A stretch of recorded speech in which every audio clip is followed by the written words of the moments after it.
નમસ્કાર બીએલઓ મિત્રો, આજે આપણે લાઈવ ફોર્મ ભરીએ. અત્યાર સુધી આપણે ડેમો જોતા હતા. અત્યારે હું તમને ABCD બધા જ ફોર્મ છે એની લાઈવમાં માહિતી આપું. આ જે શિવાભાઈ છે એમના પપ્પાનું નામ, મમ્મીનું નામ અહીંયા લખવાનું. હવે એમના જીવનસાથી સમૂહબેન છે તો એમને શું થાય તો પત્ની થાય. હવે શિવાભાઈની માહિતી છે, મને આ 2002ની યાદી છે એમાં આ શિવાભાઈ મળી ગયા, શિવા બુધા, બરાબર. તો અહીંયા આ 2002માં મળી ગયા એટલે અહીંયા મેં લખ્યું શિવાભાઈ બુધાભાઈ, બરાબર. હવે શિવાભાઈને આ બુધાભાઈ શું થાય તો એના પિતા છે એમના, બરાબર, ખેડા, ગુજરાત. હવે અહીંયા છે ને વિધાનસભા મત વિભાગનું નામ જ લખવાનું છે, બરાબર. 2002ની યાદી પ્રમાણે એનો વિભાગનો નંબર, વિધાનસભા મત વિભાગનો નંબર અને ભાગ નંબર જે અહીંયા લખ્યા છે. આમ તો મતદાર યાદીમાં તો તમે BLOને પૂછશો તો પણ એ ભાગ નંબર તમારો BLO કહેશે. અને જૂનું જે વિધાનસભા મત વિભાગ છે અહીંયા પણ આપણને ઉપર આપેલા જ છે, ભાગ નંબર 106 અને 129 મેમદાવાદ. પણ અહીંયા આપણે ઉપર મેમદાવાદ, અહીંયા 129, 100 અને સિરિયલ નંબર છે એ અનુક્રમ નંબર એ વખતે 6 નંબર પર હતા શિવાભાઈ. ઓકે, તો આ એવા મતદાર છે કે જે 40+ છે અને એ કેટેગરીમાં આવે છે, બરાબર મિત્રો. એમના માટે આ ભરવાનું નથી, એમની સહી કરે આટલું. આપણે જો આપણી પાસે ટાઈમ હોય ને આપણે ભરીને લઈ જઈએ તો ખાલી આમની સહી કરાવી, કદાચ એમનો જન્મ તારીખ છે એમના આધાર કાર્ડમાંથી જોઈને આધાર કાર્ડ નંબર અહીંયા લખી દઈએ અને મોબાઈલ નંબર લખી દઈએ તો એ સહી કરાવી લઈએ તો આપણું કામ સરળ થઈ જાય. તો મિત્રો આ આપણે એ કેટેગરીવાળા પુરુષ મતદારની વાત કરી. ઓકે, હવે આપણે બી કેટેગરીવાળા, એ જ કેટેગરીવાળા પણ મહિલા મતદારની વાત કરીએ.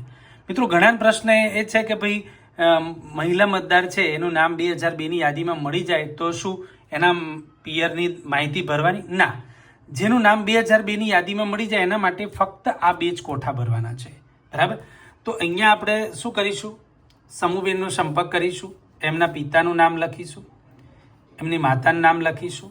જીવનસાથીમાં હમણાં વાત કરીએ શિવાભાઈ છે તો એમના શું થાય? પતિ થાય. હવે અહીંયા આપણે છેલ્લા SIRમાં મતદાર યાદીમાં જે મતદારોની વિગત છે મતદારની, તો એ આપણને આ 2002ની યાદી મળી ગયા.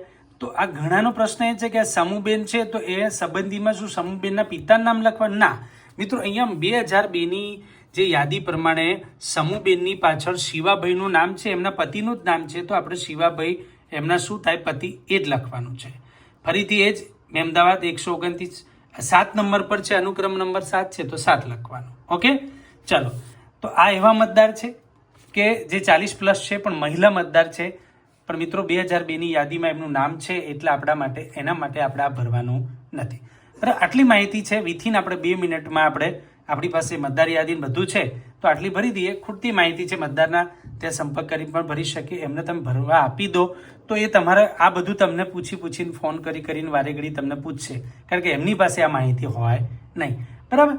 તો આ જો આટલી આપણે લખીને આપી દઈએ તો પણ એમના માટે ઇઝી થઈ જાય, બરાબર. જે આપણી પાસે મળી ગયા છે 2002માં એ, બરાબર. તો ત્યાં અહીંયા મતદારની, અહીંયા ભલે મહિલા મતદાર હોય પણ ત્યાં 2002 પ્રમાણે એમનું પિતાનું નામ હોય તો પિતા અને પતિનું નામ હોય તો પતિનું આપણે લખીશું. મોટાભાગે પતિનું જ હશે, બરાબર. ચાલો, તો આમાં કંઈ કન્ફ્યુઝ નથી. હવે આપણે વાત કરીએ કે આપણા ગામની કોઈ છોકરી છે, બરાબર, પણ એની સાસરી છે ને અત્યારે પિયરમાં એનું નામ છે ને ત્યાં ચૂંટણી કાર્ડ નથી કઢાયું અથવા તો એના લગ્ન નથી થયા, તો એના માટે પણ એના પિતાનું નામ, મમ્મીનું નામ, બરાબર, આ કોલમ આવશે નહીં. મિત્રો આ થોડુંક સમજવું પડશે. હવે આમાં શું છે કે આપણને ઇંગ્લિશમાંથી ગુજરાતીમાં કર્યું એમાં એક, અને બીજું તો શું છે કે એક કોલમ અહીંયા ઉમેરવાનું રહી ગયું છે. એના કારણે આપણને ગેરસમજ વારંવાર થાય છે, અલગ અલગ જગ્યાએથી જોઈએ. મિત્રો આને મેં આ જે વર્ષાબેન છે મેં એને પ્રોગેનીમાં એડ કર્યા છે, બરાબર. સેલ્ફમાં જઈને કે પ્રોગેનીમાં એડ કરીએ તો જે પ્રોગેનીમાં એડ કરીએ છીએ તો મેં કોની સાથે એડ કર્યા? તો જે સંબંધીનું નામ છેલ્લા SIRમાં હોય એની સાથે જ આપણે એડ કરી શકીએ. આનું નામ 2002ની યાદીમાં ના હોય આ મતદારને તો આપણે એને પ્રોગેનીમાં જે મતદારનું નામ છેલ્લા 2002ની યાદીમાં હોય એની સાથે એડ કરીએ, બરાબર. તો મિત્રો જે સંબંધીનું નામ છેલ્લા, તો આમના જે વર્ષાબેનના પપ્પા છે રમણભાઈ, તો આ રમણભાઈ છે એ આપણે લખ્યું. હવે ઓળખ નંબર ઉપલબ્ધ હોય તો લખો. હવે સંબંધીનું નામ એટલે આમાં શું છે કે આ જે રમણભાઈના પપ્પાનું નામ મોહમ્મદસિંહ, તો મતલબ કે આ વર્ષાબેનના શું થાય, દાદા. તો અહીંયા આપણે દાદાનું નામ લખવાનું છે. સપોઝ કે રમણભાઈ ના હોય અને હીરાબેન હોય, હીરાબેનનું નામ હોય, બરાબર, તો આપણે અહીંયા હીરાબેન લખીશું. તો સંબંધીનું નામ, પછી હીરાબેનની પાછળ 2002ની યાદીમાં શું નામ છે, રમણભાઈ, તો અહીંયા રમણભાઈ લખીશું. અને અહીંયા સંબંધ શું છે, તો એમના પતિ છે, બરાબર. તો એવી રીતે દાદી હોય તો અહીંયા દાદીનું નામ લખશું. તો અહીંયા પાછળ દાદાનું નામ હશે, સ્વાભાવિક છે, 2002ની યાદીમાં, તો ત્યાં પણ આપણે પતિ કરીશું, બરાબર. તો અહીંયા શું છે કે આ રમણભાઈ છે એ વર્ષાબેનના પિતા છે. તો આ રમણભાઈના પિતા, કારણ કે 2002ની યાદીમાં, હવે હું તમને અહીંયા જે આપણે કરીએ છીએ પ્રોગેની, ત્યાં જેવું પ્રોગેનીમાં એડ કરીએ છીએ ને, ધારો કે હું અત્યારે બતાવું, આ મારે આને એડ કરવા છે, તો હું આ સર્ચ ડિટેલ કરું ને, તો અહીંયા શું આવે છે, નેમ, એટલે કોની સાથે, જેની સાથે એડ કરીએ, એટલે એ આ છે રમણભાઈ. પછી શું છે, આ રિલેટિવ નેમ એટલે સંબંધીમાં રમણભાઈના પિતા છે એ મોહમ્મદભાઈ, એ શું થાય છે, પિતા, બરાબર. તો મિત્રો આના પ્રમાણે આપણે આવી રીતે, આ એપિક નંબર તો જરૂર નથી. તો મતલબ શું છે કે આ રીતે આમાં અહીંયા ખાલી શું આ ઓપ્શન એડ કર્યું નથી આ લોકોએ, રિલેટિવ વિથ ઇલેક્ટર, એટલે એના મતદાર સાથે શું સંબંધ છે. જો આ શબ્દ વાપરી દીધો હોત ને તો આપણને ખબર પડી જાત કે ભાઈ આનો મતદાર સાથે શું સંબંધ છે. તો આવી રીતના કે ભાઈ એનો ગ્રેન્ડ ડોટર છે, સન છે, ડોટર છે. તો આ અહીંયા એક ઓપ્શન આપ્યો નથી, એના કારણે મિત્રો આપણને વારંવાર મિસઅન્ડરસ્ટેન્ડિંગ થાય છે. પણ આ હવે આપણે બે વસ્તુ જોઈ ને લારે એક સાથે આપણે લાઈવમાં જોઈ બંને, તો એમાં આપણને ખબર પડી ગઈ કે ભાઈ આ રમણભાઈ છે તો એમના પિતાનું જ નામ આપણે અહીંયા મતલબ કે વર્ષાબેનના દાદાનું નામ લખવાનું થશે, બરાબર. રિલેટિવ નેમમાં શું, તો આ અત્યારે બીજાની સર્ચ કરી છે મેં, તો એ છે ને એ નાથાજી ઘેમાજી, તો અહીંયા રિલેટિવ ટાઈપમાં ફાધર થાય. તો આમાં શું છે કે આ વર્ષાબેનના પપ્પા, તો વર્ષાબેનના પપ્પાનું નામ એટલે દાદાનું નામ આવશે, અહીંયા પિતા થાય. જો મમ્મી હોય તો અહીંયા એમના પિતાનું નામ, વર્ષાબેનના પિતા રમણભાઈ, અને અહીંયા એમના શું સંબંધ થાય, તો પિતા થાય, આમની સાથેનો સંબંધ અહીંયા, બરાબર. તો આ અમને શું થાય, તો અહીંયા લખીશું. ટૂંકમાં અહીંયા આપણે 2002ની SIR સાથે જે પ્રોગેનીમાં જેને એડ કરીએ છીએ, આને જેની સાથે એડ કરીએ તો એની તમામ વિગત એની આવશે કે એના જે દાદી હોય તો દાદી, એ દાદાનું નામ, પતિ, માતા હોય તો એમના પિતાનું નામ હશે આ મતદારના. ટૂંકમાં આ વિગત છે એ આપણે 2002ની યાદીમાંથી આ મતદારને જેની સાથે આપણે લિંક કરવાના છે એ, બરાબર. તો આ વર્ષાબેન તો ચલો ભાઈ ગામના જ છે એટલે એમના પિતા મળી ગયા, પણ હજી વહુનો એક કેસ આપણે જોઈએ. આ છે સી મતદાર, સી કેટેગરીવાળા, 40 વર્ષથી નાની ઉંમરના છે, બરાબર. એમનું ફોર્મ આપણે એમના પપ્પાનું નામ, મમ્મીનું નામ, પત્નીનું નામ. હવે આમની માહિતી આપણને 2002માં મળતી નથી, એટલે આ કોલમ આપણે એમના માટે ખાલી રાખીશું, કારણ કે એ નાની ઉંમરના છે. તો આમના માટે શું, તો મેં એમને પ્રોગેનીમાં કોની સાથે એડ કરી દીધા, મેપિંગ, બરાબર. જો મિત્રો મેપિંગ કરી દીધા હોય એટલે એ તમારી જોડે જ માહિતી હોય, બરાબર. આપણે મેપિંગ કરી દીધા છે તો આપણે મતદારને એમ કહીએ કે ભાઈ તમે મેં અહીંયા તમને તમારા દાદા સાથે કે મમ્મી સાથે, જો કે આપણે તો પહેલાં પિતાને જ પ્રાયોરિટી આપી છે, પિતા સાથે મેપ કરીએ, પિતા ન હોય તો માતા સાથે મેપ કરીએ, માતા પિતા બંને ના હોય તો દાદા સાથે કરીએ, એટલે એ મતદારને પણ ખ્યાલ આવી જાય કે ભાઈ મારા છેલ્લા SIR. પણ ડાયરેક્ટ તમે ફોર્મ આપી દેશો તો મતદારને કંઈ ખબર પડે નહીં કે ભાઈ આમાં મારે શું SIR એટલે શું, એને એ જ ખબર ના હોય, બરાબર ને. એટલે એને થોડીક સમજ આપવી પડશે. નહીં આપો તમને આ ઉપર નંબર છે એના પર તમને ફોન કરશે, બરાબર. તો અહીંયા શું છે કે આ જે વિષ્ણુભાઈ છે, તો અહીંયા મતદાર યાદીમાં 2002માં આ વિષ્ણુભાઈ, વિષ્ણુ શિવાય રહ્યા, બરાબર. આ શિવાભાઈનો છોકરો છે, બરાબર. તો અહીંયા આપણે શું કરીશું કે આ શિવાભાઈ સમૂહ આ બધું લખી દીધું, પણ મેં એમને એડ કર્યા છે શિવાભાઈ જોડે. તો અહીંયા શિવાભાઈ આવશે, પછી શિવાભાઈના પિતા, આમના પિતા જેની સાથે આપણે એડ કરીએ એમના પિતાનું નામ આવશે, આમની સાથે શું, તો આમના પિતા થાય. ટૂંકમાં આ જે માહિતી છે એ પ્રોગેનીમાં આપણે એડ કરીએ છીએ 2002 એમની જ આવશે, આ 2025 વાળાની આવશે. બરાબર, આ બંને તદ્દન જુદી જ માહિતી હશે. બરાબર, આ 2025ની યાદીવાળાની જ માહિતી હશે અને આ 2002ની યાદીમાં જેની સાથે આપણે પ્રોગેનીમાં એડ કરી દીધા છે અથવા તો હવે કરવાના છે. બરાબર, તો એની આપણે વિગત લખવાની છે. બરાબર, તો આ ક્લિયર. અહીંયા ખાલી વિથ ઇલેક્ટર હોત ને મતદાર સાથેનો સંબંધ, તો આપણે એના દાદા દાદી પોત્ર પોત્રી એ બધું આપણે પુત્ર એ બધું લખવાનું થાત, પણ એ ઓપ્શન આપ્યો નથી મિત્રો.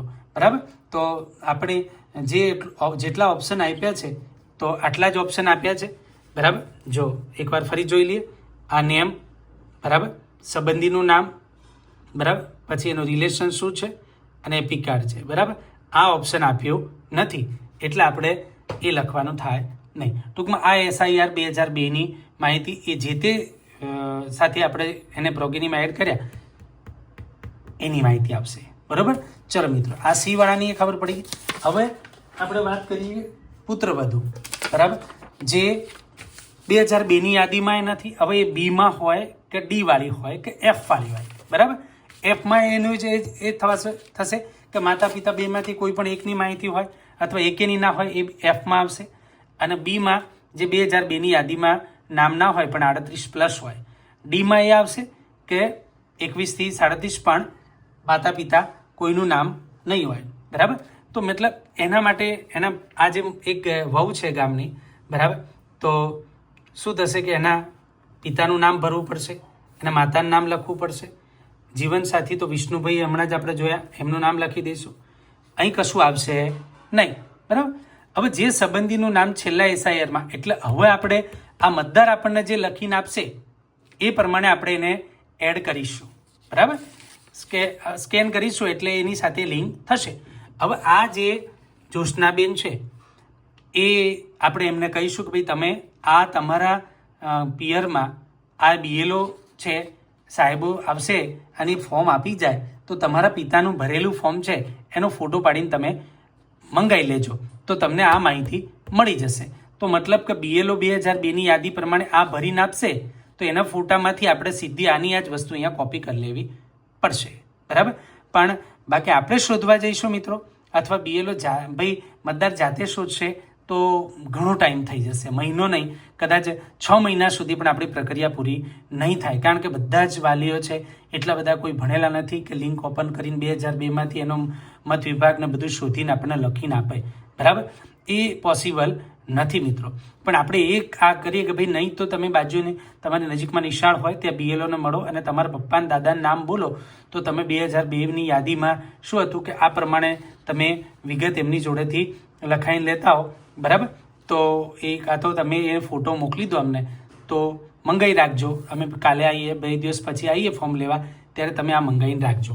તો મિત્રો આ જે જ્યોત્સનાબેન છે એના પપ્પાનું નામ 2002ની યાદીમાં હશે તો એના પપ્પાનું નામ લખશે, એના દાદાનું નામ આવશે અહીંયા, પછી એ તો અહીંયા પિતા જ આવવાનું છે.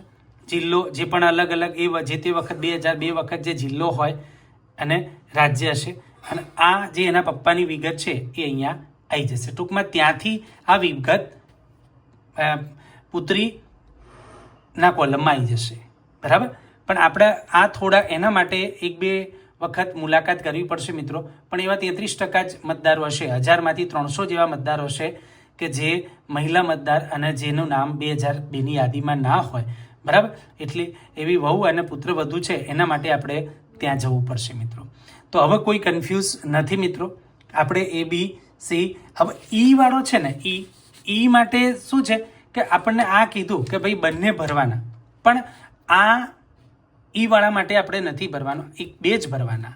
કારણ કે આ અહીંયા લખ્યું જ છે કે ઈ છેલ્લા SIRના મતદાર યાદીમાં મતદારની વિગત. હવે ઈ વાળો છે એનું નામ મતદાર યાદીમાં ન મળે.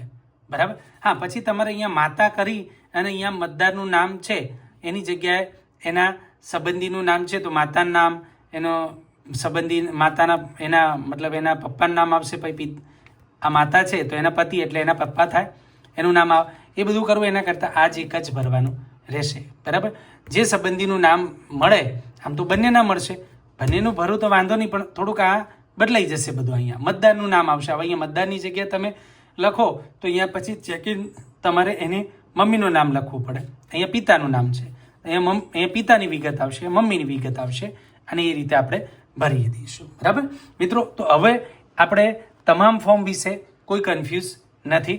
બરાબર, આ થોડુંક ડાઉટ અહીંયા આગળ રહ્યો છે મિત્રો, એના કારણે આપણને થોડીક સમજફેર અલગ અલગ જગ્યાએથી અલગ અલગ માહિતી મળે છે એના કારણે. પણ આપણે જોડે ઇંગ્લિશમાં જોયું ને તો આપણને કમ્પ્લીટ ખબર પડી ગઈ હવે કે ભાઈ અહીંયા જેની સાથે આપણે એડ કરીએ છીએ પ્રોગેનીમાં, અથવા આપણે નેક્સ્ટ હજી એને હવે જેની સાથે જોઈન કરવાના છે.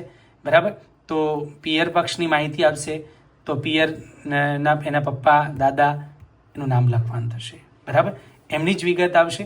અહીંયા એના પિતા આવશે તો અહીંયા એના દાદાનું નામ આવશે. અને સંબંધ શું, તો આ છે એમના શું થાય, તો કે એમના પિતા થાય. બરાબર, દાદી હોય તો અહીંયા દાદાનું નામ આવશે અને અહીંયા પતિ આવશે. બરાબર, તો હવે કોઈ કન્ફ્યુઝ નથી મિત્રો. તો હવે આવતીકાલે આપણે BLO રજિસ્ટરમાં કેવી રીતે લખવું તેની આપણે ચર્ચા કરીશું.